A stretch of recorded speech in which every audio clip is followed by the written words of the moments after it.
In this video, I'm going to teach you how to fix Venmo login not working.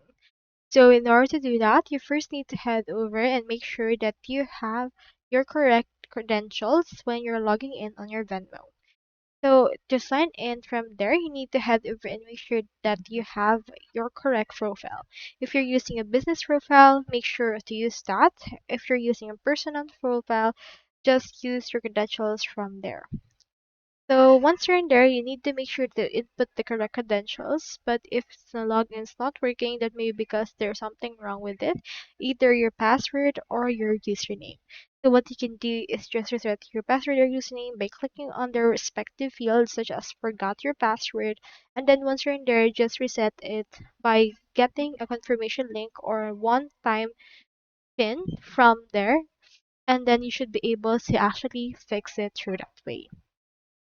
So that's all there is today, and I hope this video helped you out.